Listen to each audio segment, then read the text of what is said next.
Assalamualaikum warahmatullahi wabarakatuh. Alhamdulillah, wassalatu wassalamu ala rasulillah wa ala alihi wa sahbihi wa mawalah wa la hawla wa la quwata illa billah amma ba'du. Gimana semua kabarnya? Semoga kita semua masih dalam lindungannya dengan keadaan sehat walafiat. Selanjutnya, berhubung masa-masa pandemi seperti ini, sehingga kita melaksanakan kegiatan belajar mengajarnya tidak bisa secara langsung bertatap muka, tapi masih menggunakan daring atau dalam jaringan. Dalam arti lain adalah masih dengan cara online. Dan alhamdulillah juga kita khusus saya ya masih dipercaya untuk belajar bareng dengan kalian kelas 9 dengan mata pelajaran yang sama ketika kelas 8, yakni pelajaran hadis dan pelajaran tafsir. Untuk pelajaran hadis ini sama dengan kelas 8 dalam artian kitabnya sama, masih menggunakan Bulughul Maram, dan nanti pembahasannya pun akan meneruskan dari apa yang sudah kita pelajari bersama di kelas 8. Juga sama tata cara pengajarannya. Mulai saya membacakan hadisnya, kemudian kalian tirukan, kemudian kalian menulis artinya, menulis arti yang sekira sulit, kemudian saya jelaskan, saya contohkan dengan kehidupan sehari-hari. Kemudian juga ini yang lebih penting, kalian harus menghafalnya. Insyaallah bisa nanti ada manfaat. Karena apa? Ini pelajaran yang saya pegang, tafsir dan hadis, berarti Al-Quran dan hadis ini sangat penting sekali untuk kehidupan kita. Karena tafsir dan hadis atau Al-Quran dan hadis ini adalah menjadi sumber utama hukum Islam. Jadi hukum Islam itu semuanya sumbernya dari Al-Quran dan hadis ini. Yang kita pelajari berarti kita tafsir dan juga hadis. Nah, untuk pelajaran hadis mungkin kita harus putar ulang kembali. Apa sih yang dinamakan hadis itu? Kita belajar Bulughul Maram, isinya semua qala Rasulullah, qala Rasulullah, qala Rasulullah. Nabi Muhammad bersabda, Nabi Muhammad bersabda. Nah, ini semuanya berasal dari Rasulullah. Nah, hadis itu apa sih? Perlu kita buka lagi ya. Hadis adalah sesuatu yang berasal dari Nabi Muhammad, baik berupa ucapan, perbuatan, atau ketetapan. Jadi hadis itu tidak hanya ucapan saja, tapi juga berupa perbuatan Nabi dan juga ketetapan Nabi Muhammad. Nah ini, untuk belajar Bulughul Maram ini berarti yang apa yang diucapkan di Nabi Muhammad hadis. Seperti itu ya. Kemudian nanti juga untuk pelajaran hadis bisa sampai semester 2.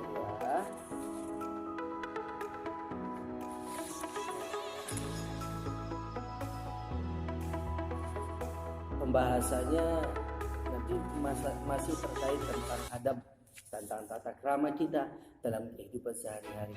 Kalau dulu kelas 8 kita sudah belajar bareng, sudah saya jelaskan juga bagaimana adab kita ketika bertemu dengan sesama muslim, khususnya guru kita, kiai kita, ustaz kita, ustazah kita. Kemudian ketika kita memakai sandal, memakai baju, kemudian kita bagaimana sikap kita ketika berada di kerumunan, sikap kita ketika makan, dan lain sebagainya sudah saya jelaskan. Dan nanti juga kelas 9 ini masih terkait tentang adab, tentang tata krama, tentang kemuliaan akhlak. Ya. Nanti bagaimana seorang muslim ini supaya memiliki akhlak yang baik, akhlak yang terpuji.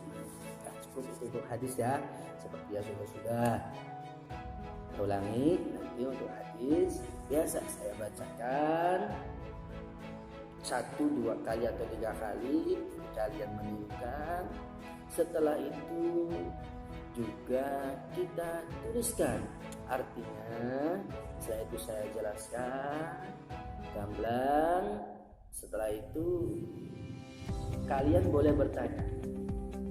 Nah, baru nanti selanjutnya adalah hafalan. Jadi hafalan nanti untuk khusus yang putra atau putri boleh hafalan, tidak harus di kelas. Kemudian untuk pelajaran tafsir, seperti yang saya singgung di awal, tafsir ini sangat penting. Kalau tadi semester kelas 8 ya, ini kitabnya masih kitab Ibris.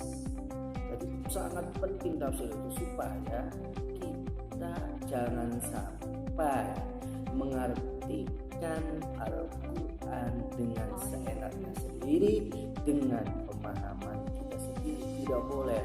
Jangan sampai kita seperti ustaz-ustaz yang lagi viral sekarang. Kita ada ustaz yang mengatakan saya belajar gak usah pakai guru, saya belajarnya langsung sama Rasulullah sama sahabat. Itu gila namanya, nggak pas. Bagaimana mungkin kita ini belajar langsung sedangkan beliau ini sudah tidak ada. Padahal Nabi Muhammad pun ini bersabda, al ulama warasatul anbiya. Ulama ini adalah pewaris para nabi. Gak mungkin kita langsung belajar kepada Nabi Muhammad. Terus bagaimana belajarnya? Ya belajar kepada para ulama. Saya punya guru terus bersambung kepada Nabi Muhammad. Jadi salah kalau menafsirkan Al-Quran, memahami Al-Quran dengan kemauannya sendiri, harus dengan bimbingan dan juga dengan tafsirnya para ulama. Ilmu kita ini belum bisa mencapai derajat untuk menafsiri Al-Quran sehingga kita harus. Tapi untuk kelas 9 ini kita menggunakan kitab Min Ayatil Ahkam. Ini kitabnya ya. Nih, Min Ayatil Ahkam. Ini kitab menjelaskan tentang dasar hukumnya sesuatu atau syariat itu aja gampang.